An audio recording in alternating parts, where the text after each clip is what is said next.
Hi, welcome to the Sifu Mimi Chan Show. Thanks for joining the conversation.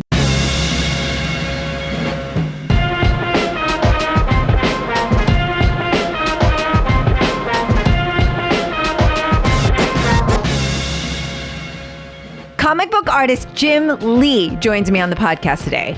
Not sure if you can tell, but I am very, very psyched. I wanted to take advantage of every minute with him, so instead of asking him my usual background questions on the podcast, I thought I would share a little background information before the podcast begins. In case you don't already know, Jim Lee is a renowned Korean-American comic book artist, is the president, chief creative officer, and publisher of DC Comics. His detailed and dynamic art on titles like The Uncanny X-Men, Wildcats, and Batman have earned him numerous accolades. He has made significant contributions to the industry through his artistry, innovation, and unwavering commitment to storytelling. As co-founder of Image Comics and a driving force behind DC Comics' revitalization, Lee's impact extends beyond his artistic prowess. He has championed diversity and representation, promoting a more inclusive comic book landscape. Born in Seoul, Korea, Jim Lee's journey to becoming a comic book luminary was not without its challenges. At the tender age of 4 or 5, he survived a harrowing accident where a truck hit him while crossing the street that left a lasting impact on his life. This incident would influence the way his parents raised him in a strict and protective household. Despite facing initial resistance from his parents, who advocated for a more traditional career path, Jim's passion for art persisted. His childhood dreams of drawing comics never wavered, and he pursued this passion while obtaining a degree in psychology from Princeton. The turning point in Jim's artistic journey came after a heated and emotional confrontation with his parents, where he staunchly asserted his determination to follow his dreams. Overcoming obstacles and cultural expectations, Jim is not only a legend in comic book history, but also an inspirational figure for aspiring artists around the world. Jim is a collaborator on the Make Us Visible Florida Asian American History activity book. He shares why he felt it was important to be a part of this project and advocate for Asian American history to be taught in our schools. Our book highlights some of Florida's Asian American pioneers and their contributions to this nation. Make Us Visible Florida proudly passed their legislation in 2023 to require the instruction of AAPI history in K-12 schools. We started as a response to anti-Asian American violence, and I am so proud of the work we have accomplished. I'm hopeful and excited to see these activity books in our schools. Jim generously spends over half an hour with me as he reflects on his Asian American identity and discusses the impact it has had on shaping his present self. I am so grateful to Jim for his candor and also learned a great deal about his blend of art and physics. I am beyond honored to share in these conversations with guests like Jim Lee and hope you've enjoyed listening. If you do, please rate my podcast on your platform of choice and share it with others. If you would like to support with a donation to help keep this podcast going and support the work I do, you can become a patron of the show by visiting my website or patreon.com/SifuMimiChan. For comments or suggestions, reach out on social media at SifuMimiChan. Now on with the show. Hello, Jim Lee. Wow. Thank you for joining me on my podcast. Nice to be here, Mimi. This is really cool. Thank you. Been a long time home. Yes, I'm going to try to keep it chill and not fangirl out too badly because I know we're short on time. I'll just gush for the next 30 minutes if I don't jump into questions. So again, so happy for you to be here. And I know you're a very busy man. So thank you for your generosity again. I am going to actually link a lot of the really amazing interviews that you've already had that talks a lot about your history and background. I've been digging and doing some research on that and from what I already knew, but you have so many wonderful interviews out there. So I'm going to link all of that. And I'd like to jump right in and basically talk to you about Asian American identity as the daughter of an immigrant and as someone who's just always been really fascinated and interested in these narratives. You've frequently expressed that Superman is the ultimate immigrant and how important that character was to you growing up. And I know many of us, especially children of immigrants or immigrants themselves, have felt very alienated themselves growing up and have often maybe kind of felt like they perhaps didn't want to embrace their Asian American identity growing up. And I was curious if that was ever the case for you. I know you've spoken a little bit on this topic, but just curious if you're open to sharing and hearing a little bit more about that. Yeah, for sure. Yeah, like you mentioned, Superman was my first exposure to Western superheroes. Millions of kids, everyone was drawn to this character, no pun intended, because of his powers. He was the most powerful superhero in the world, and everyone sort of like focused on that. But I think there's probably a deeper connection that I had in that he, was the last son of Krypton. He fled, or he left his home world to a new world, which was very different and was sort of raised by a foster community. Obviously, mom and pa can't, but humans in general. Yeah. And while I'm not an alien or a Kryptonian, I'm sure I felt probably very alien to the people of Ohio when I came over from Korea. And I was just talking to my mom the other day. Uh, and because she shared a lot of these stories, so I knew a lot of them, but she shared one other little anecdote, which I had never heard before, which was that when I would go to school, kindergarten, she said a bunch of kids would follow me home. I mean, this back then, kids just, roamed the earth Walked. till like it got dark, and somehow you just came home. There were no cell phones. And I don't know how we did, but that's how it worked. You went to school, and after school, you just kind of wandered, no matter how old you were, and very young. Anyway, but she was saying that every time I would come home from school, there'd be a bunch of other kids just sort of following me, like I was like this weird curiosity, like this leprechaun or something. And I guess I got very annoyed with it, and I told my mom, like, tell him to go away, tell him to go away. Oh. So that was just kind of a funny anecdote, but yeah, for sure. I always think whether you knew it or not, because you can't see yourself, short of a mirror, of course. But when you're in a group, you can sometimes think, well, I'm part of this, but everyone kind of treats you a little differently. And certainly, we were one of the few immigrant families that had moved to Warren, Ohio, a small city in Ohio near Pennsylvania, and then later Youngstown. Um, and so I always felt sort of different or other, sort of on the fringe, looking, being on the outside, looking in, studying people, wanting to fit in and assimilate and not feel so different. Because no kid, no matter race, gender, where you are in the world, wants to, not fit in. I think we're just hardwired to be social creatures, to be accepted, to want to be part of a group. And I certainly felt that way to the point where, sadly and embarrassingly, I think I felt embarrassed, by being different, by my Asian sort of heritage. And, I remember even like kimchi was a very exotic, crazy food that was considered really spicy and, Yes. mouth water, not mouth water, tear inducing Yes. heat, which, is just crazy now, thinking about it because it's so mild. But also had a very pungent, strong smell. And it was Yes. really something very strange and offensive in a way.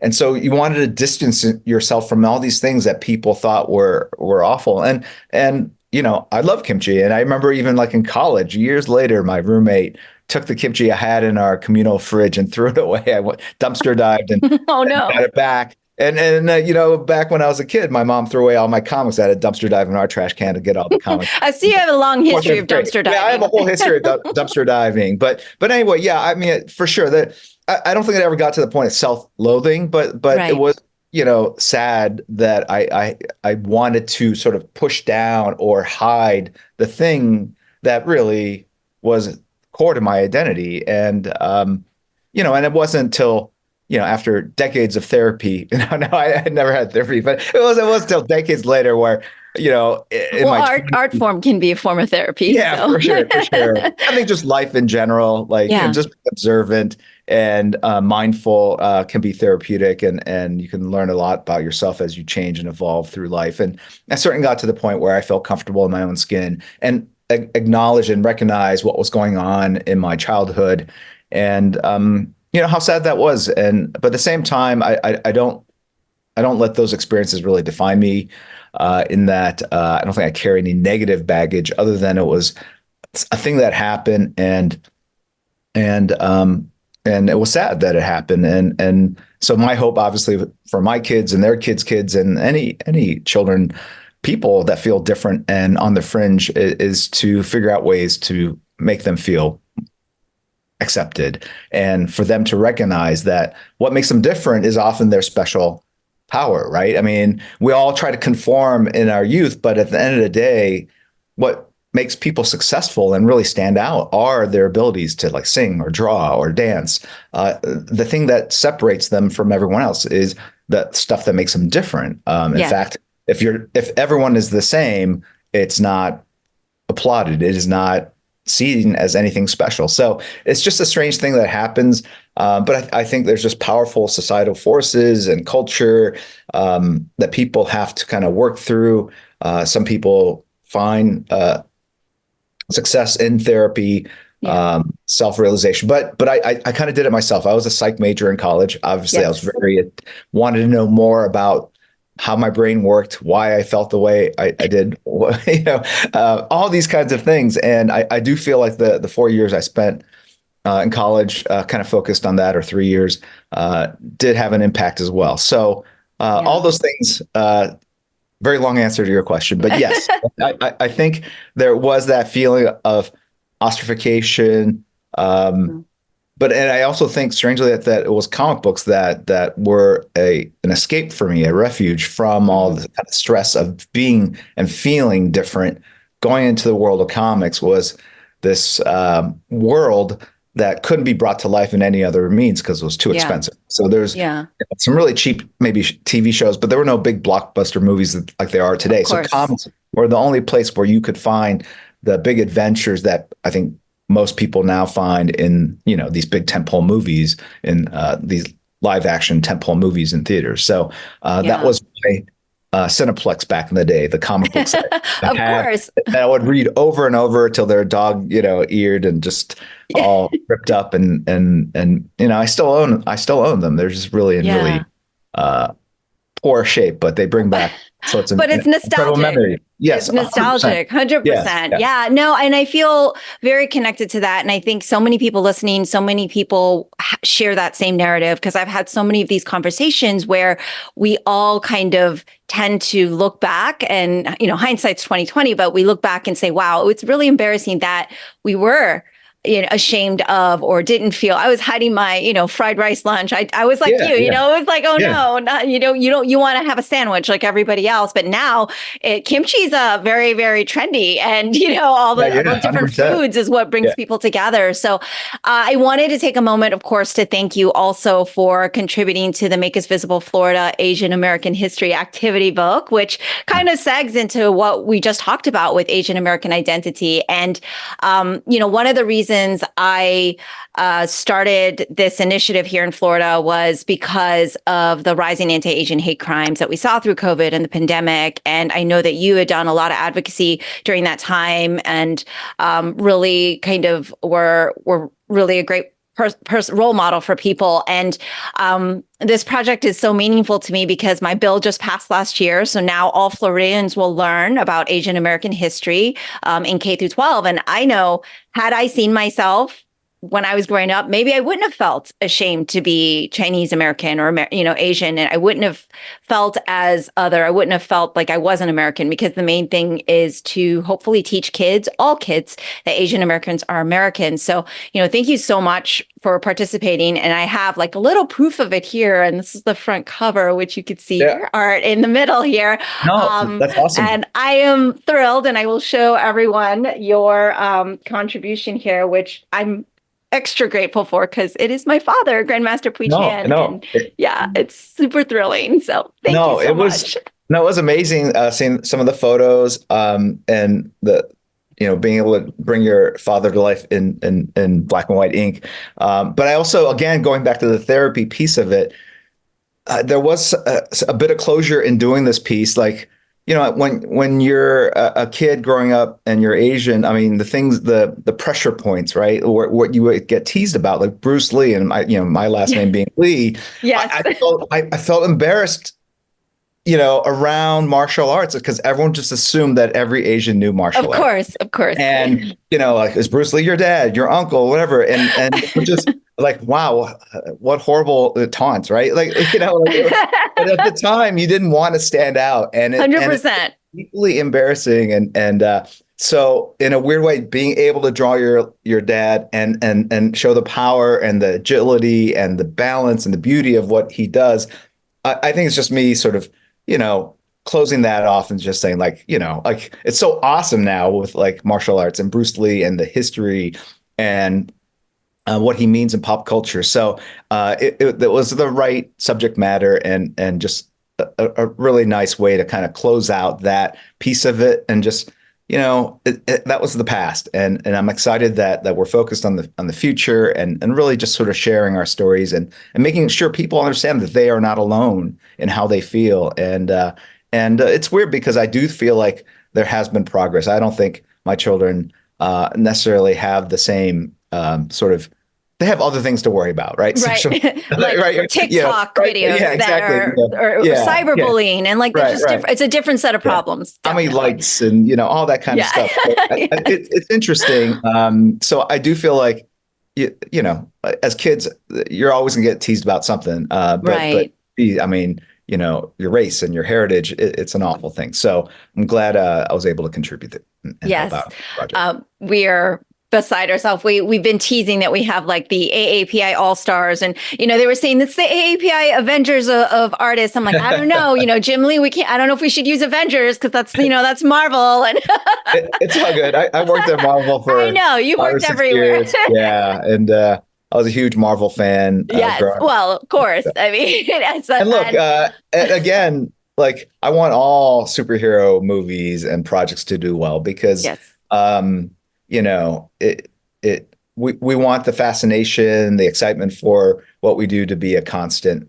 And if your competitors start falling, it means that there's general lack of interest, or it just gets harder for all of us. And so it's Right. exciting when you see projects like The Boys, right? Or any Marvel movie do well because it shows you the potential of what we can do and it keeps our potential audience excited and wanting to see the next cool thing. And we have lots of cool things to share. Absolutely. And so as a martial artist, I really love to draw comparisons to different crafts. And I've often heard you talk about how you would draw for 8 to 10 hours, and you're still actually looks like you're drawing for 8 to 10 hours. I know you're on Twitch and everything. Yeah. And for us, Kung Fu is like loosely translated to hard work, and you beyond have this hard work ethic. And so I'm, officially calling you a honorary Kung Fu master, by the way. Okay, well, thank you. Or a Sifu, right? It's what we do. And I'm just really also fortunate that I have befriended this slew of amazing comic creators and artists that I have on the show all the time that I've been fortunate to be friends with. Shout out to Kelly Sudaconic who connected us, of course, our mutual friend. She was the glue. And so I'm always hearing so much about what an amazing human you are, which of course is true. But in terms of your art and how your ability to draw fast and anywhere. And I was just curious from your Kung Fu training, from your hard work perspective, was that because you drew so much? Like, what do you feel contributes to that specific ability? Because it seems so many people have brought that up to me. Like I was just at MegaCon hanging out with different people. Yeah. One of my friends, Cully, he was like, "Oh my gosh, he drops so fast!" Like that. I was showing off your art. So, but yeah, I was curious what you. Yes. Yeah, he's fantastic too. It's so weird because I think we as artists, when we see another artist draw, they go, "Wow, that is so fast and that is so like amazing." The confidence with the line. And we don't realize that we do it ourselves too. Like I've seen Cully draw, like he draws just he's very fast and amazing with his line work. So it's sometimes you can't recognize your own sort of gifts or abilities. But I think it's funny because a lot of kids come up to me and ask me like sort of how do I get good? How do I become a professional comic book artist? And I always tell them just draw. The main thing is drawing. Like it's not tools, it's not the books you read. Those all help. Kind of help improve your craft. But at the end of the day, you have to put the hours in. And then obviously someone wrote a book or whatever, 10,000 hours is what you need to master. And Malcolm Gladwell. And I started doing the math and I've hit over 10,000, right? Oh, so yes. if I count all the way back to my childhood, but like 8 to 10 hours a day, 7 days a week, you're going to get there. And I think that is the difference because I remember in high school wanting to be a comic book artist, but I would start drawing and I would never finish a piece. I would kind of draw and maybe a third of the page would be done or the single image. It was very rare for me to finish a complete piece all the way to the end. A lot of half finished attempts. And I think that was and the fact that it didn't keep improving quickly was, I think I wasn't putting the time in. And it wasn't until, I hit the Kung Fu sort of mindset and just forced myself to work 8 to 10 hours a day, every day after I graduated from college, really to teach myself, like, is this what you want to do? Because if you want to do this professionally, this is what it's going to feel like. And this is the number of hours. You can't just pick up a piece of paper and half draw something and then say, I'm done. You can't just draw the number of hours you wish. You got to draw the number of hours it needs or requires. And that was a physical transformation. I remember pinching the nerves in my back and just feeling knuckles getting very sore. It was like as if I was punching that bag, the pot of rice or whatever. We're gonna have like a split screen of like exactly, and then you training. We're gonna do a live training sequence. Right. I think picking up the urn with the there you go, like the 36 chambers. Like, what a great scene in Kung Fu. Anyway, which I love the show and I was embarrassed by the show at the same time. Anyway, right. Same. Yeah, so it's like it was a white guy playing whatever. Okay, so anyway, so that really is the secret, I think, more than anything, putting the number of hours in. And then what happens is you will get better. And then if you can jump on that feedback loop, like that hamster wheel of doing the work, getting like sort of recognizing what's good, what's not good, and changing it, improving it the next go around, you get on that, and it's a nice virtuous cycle where you're learning from your own mistakes, and you're continually hitting that part of your brain that stores that information about art, and basically upgrading it very quickly over continual sort of use. Because I think once you stop, the knowledge kind of fades and the muscle memory kind of fades, and then you have to kind of build yourself back up. And so it's definitely a muscle. Absolutely. Yeah, and I think working out and learning routines and all that, it's the same kind of thing. It's repetition, moving it from short-term memory to long-term memory, muscle memory. So that's a big part. Along those lines, early in your career, I watched the video of you and Stanley talking about mime and how that translates into your art, which was fantastic, by the way. I absolutely loved everything about all of it. But is it still the case for you, because you've now been doing this for decades and you are an aficionado? You're to everyone, us mere mortals of art, you are like at the highest level. Like I said, you are the Sifu. But what other methods have you picked up over the years since that time frame, right? Because as you develop, I would imagine, because as a martial artist, like, even though I still have the same foundation, I've found ways to be more efficient, or my body has also aged and changed, so I've had to adjust. Like, are there different methods that you've picked up, or other things, like maybe you don't do mime now to kind of get into that, but are there other things you use now to kind of channel like your artwork? Yeah, gosh, the miming, it was just more of a way of saying that if you can visualize what you're going to draw, the easier it is to draw it, right? So if you see the palace, and you can turn that palace in your head and move the camera around, it gives you the confidence to be able to kind of bring that palace to life. And human beings are a particular kind of palace, or with nuances and interesting sort of asymmetrical elements in a generally symmetrical form. So I think thinking about objects as 3D vector drawings is something that I do a lot. But miming is an understanding of your body's shape and how to fool people into thinking that there is weight on parts of your body. And I think when you draw a figure, that's critical, right? When they pick up an object, it's got to feel like they're picking it up. If they're flying, you want them to feel like they don't have the gravity of the world pulling on them, or you want to have like wind forces, all that kind of stuff. It's all about physics, I guess. And so when I talk about art and drawing on my Twitch stream, I do bring in a lot of math and physics into it. People say, how do I draw folds in clothes? Well, it's basically physics. It's one point and the material hangs and every little atom hangs from each atom. And I kind of really get deep into it.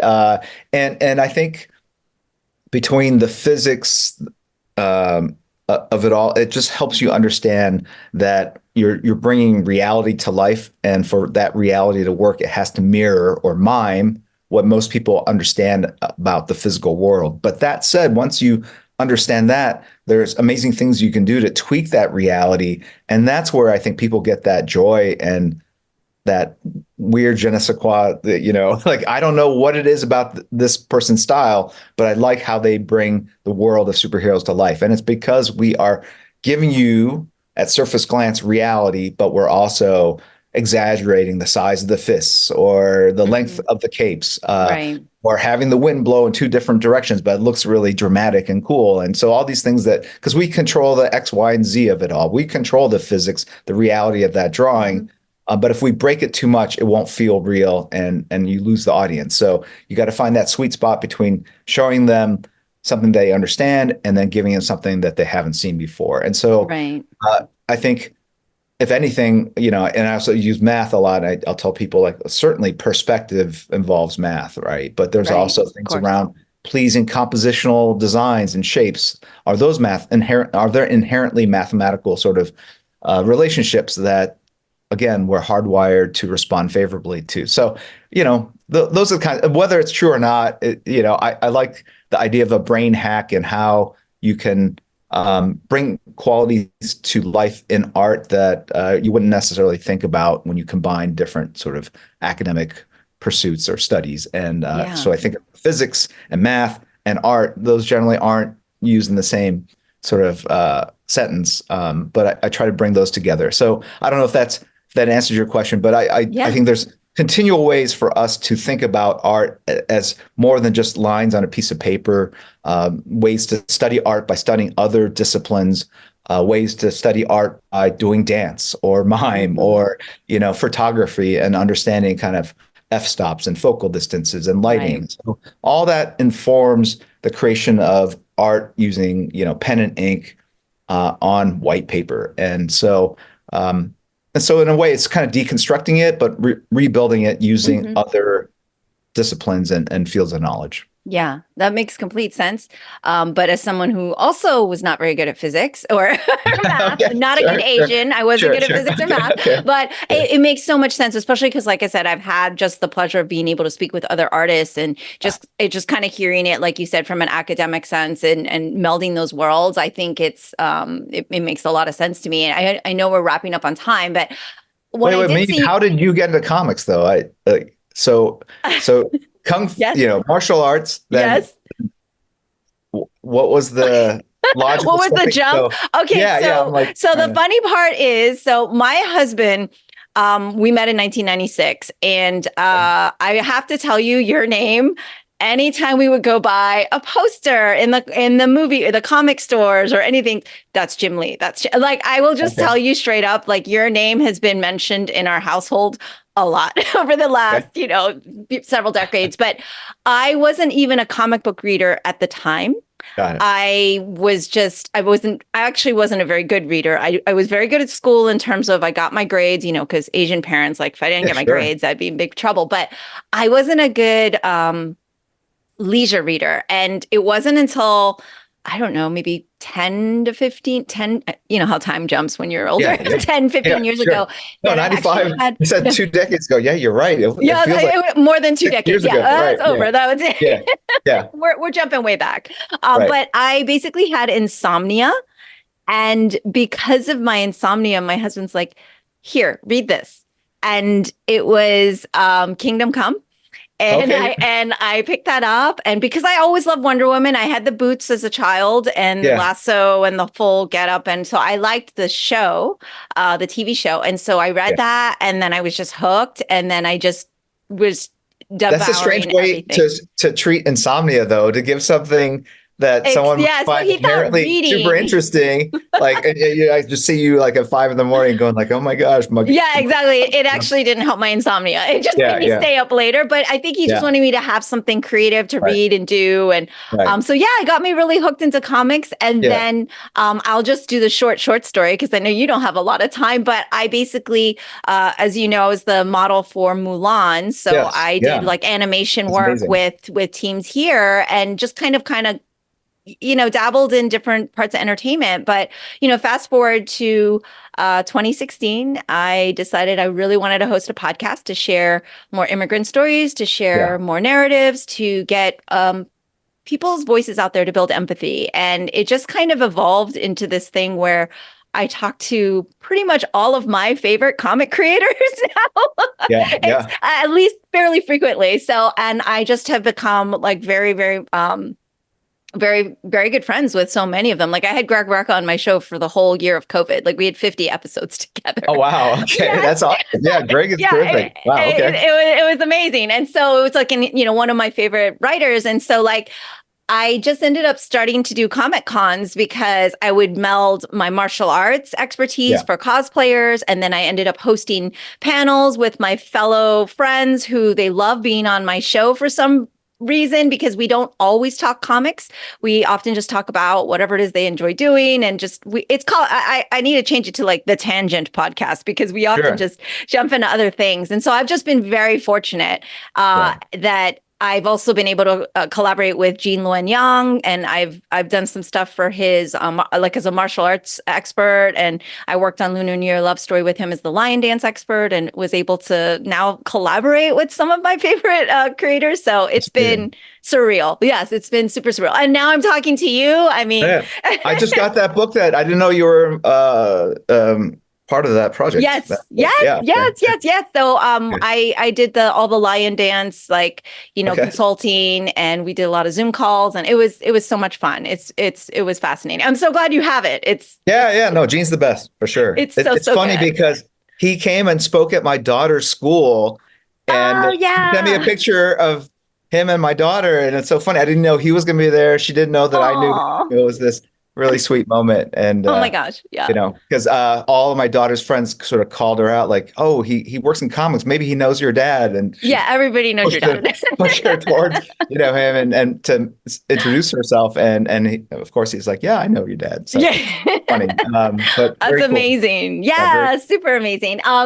So like I said, I know I don't want to capitalize all your time, Oh, but no, we're you've good. accomplished so many things. Oh, really quick before my final question, because Yeah, of your mime video, and we are both 80s, kind of kids, were you also yeah, a yeah. break dancer? Because I saw you doing your moves and I was like, oh, I okay. I can spin on my head, and I used to be able to like, but that was more from wrestling. I used to wrestle, Oh, you and used to one of the wrestle. right. So one of the moves you have to strengthen your neck muscles is you basically form a tripod with your forehead on the ground and your 2 feet and and it puts all your weight on your neck, and then you can spin very quickly. So you basically Yes. flip around, so you're That's looking also a up in kung the fu air. thing. Oh, is it? Yeah. Yeah, So yeah, it, I it am builds your visualizing it. muscles all around. Right. So I used to be able to do that. So that kind of looked like a break move dance. But I was not really into dance. Okay, okay, So, that was. I was if just I, like, I yeah, I saw could, some yeah, moves there. yeah, yeah. So, Well, you've accomplished so much personally as well as your career. You have this gorgeous, amazing, abundant family, thank you. which just congratulations. I see so many amazing things. And obviously, we don't have 20 hours to list all of your career accomplishments, but from the holding the record for best-selling single issue comic X-Men 1 and Marvel Image, and now, of course, Chief Creative Officer and Publisher of DC. Is there something you haven't accomplished yet that you would like to? And what's next? Yeah, look, I think there are still, you know, stories I want to tell. And so it's nothing new. It's more of the same, but more of the same is what got me to where I am in life. I wanted to do something where I wasn't doing what my parents wanted me to do. I wanted to do something that I personally had a passion for, and my passion was for these characters that entranced me as a kid growing up, and inspired me, and sheltered me, and entertained me, and so when I draw I'm thinking about the math, I'm thinking about the craft, but I'm also reconnecting with, my inner child and experiencing incredible nostalgia or feelings of growing up, in drawing on the floor in the kitchen while my mom cooked dinner, and so there's a lot of amazing emotions and memories attached to comic book art. And so I love just drawing and telling stories. So, but beyond that, it's just I've done, a couple runs on X-Men, Batman, Superman, and there's still stories I want to tell. But I'm also getting to the sort of the back half of my career, and I know that how many more projects do I have? I can probably tell you on one hand or less. Well, one hand, there is no two hands or less. How many of those I have? So I am sort of cognizant of how much energy I have or gas I have in the tank. And I would love to do a couple more stories that really kind of entrance and entertain readers today the same way, the giants before me created work that really inspired and entertained me. So, but beyond that, maybe it'd be great if some of the characters that I co-created with, like Brandon Choi in the early days of Wildstorm, made it, onto a film. I think about Stan Lee and how he was, I think, 75 or so when Spider-Man got made. It was very late in his life. Yeah. And what a tremendous run he had between 75 and I think it was 93 when he passed or so, with so many of his ideas kind of brought to life in such incredible, marvelous ways. So I think there's a lot more in the future to be had. But for me personally, I want to be able to sit down and draw and tell some more stories. But sort of more broadly speaking, it would be great if some of the ideas and concepts I created back in the 90s were brought to life, just because so many of these characters and stories are being adapted into media today. And I think we had some particularly good runs back in the 90s and early 2000s, which would be a lot of fun. And not just the stuff I drew, but the stuff that Wildstorm published, like The Authority, which is in development as a feature film through DC Studios. So, and even The Boys, just to bring full circle, was a comic book that we published back in the day. It was too hot for our past publisher, so we had to give it back to the creators, and they found eventual success in media. So that one's kind of like the one that got away. But it's a lot of fun where really crazy, wild ideas brought to life in the pages of comics can be made into reality through the power of CGI and technology and movies and TV today. Yeah. Well, we are all looking forward to it, myself included. And so I cannot wait to see what is next. Thank you so much, Jim. This has been such an honor. I appreciate you so much. On behalf of everyone from Make Us Visible Florida and all the community here, we also thank you so much for being a part of our important project. So hopefully we'll talk again. All right. Well, thank you, Mimi. It was my pleasure and absolute honor. Take care. Thank you. That's all for today's episode. Thanks for listening to the Sifu Mimi Chan Show. Please subscribe and rate my podcast on your platform of choice and leave a review. You can become a patron of the show at patreon.com/SifuMimiChan to help keep this podcast going. Follow me and interact on social media at Sifu Mimi Chan on Instagram or Facebook.